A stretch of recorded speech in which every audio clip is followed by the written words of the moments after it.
Dreamscape presents Run the Song, Writing About Running About Listening by Ben Ratliff. Narrated by me, Ben Ratliff. Chapter 1. Out quickly and on the move. Lock the door, down the steps to the mailboxes, the front door, a courtyard, the sidewalk, the street, a crossing amid cars and buses, down the hill. The clearest and most seductive entrance to Cortlandt Park in the northwest Bronx is on Broadway between 242nd Street and 252nd Street. The parade ground, the park's open mouth. Here is a flat green field, a mile and a half around, big enough for 5 or 6 sports events to be played on it at once. Soccer, baseball, cricket in the center, cross-country running on the edges, and outward into the veins of the adjacent woodlands.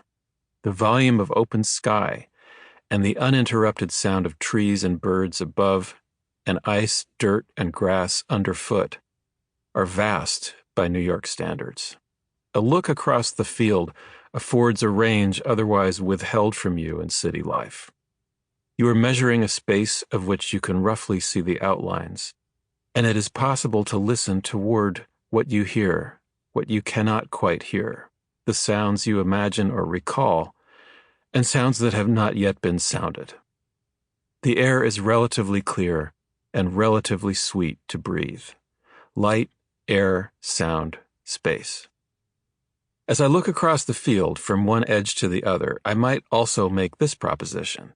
If I know a song of a sort of middle length that stays truly on, one worth memorizing and one that coheres, I can imagine going through all of it in my head from beginning to end while running one circuit of the field.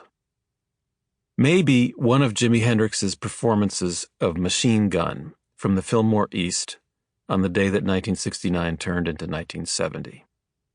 Maybe the fourth part of Beethoven's String Quartet No. 14, the long Andante ma non troppo e molto cantabile section. This would take practice.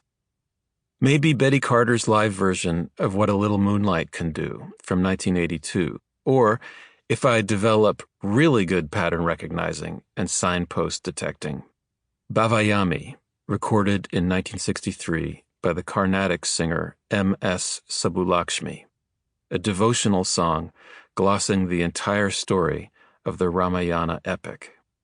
All those songs, if we can call them songs. Sample complete. Ready to continue?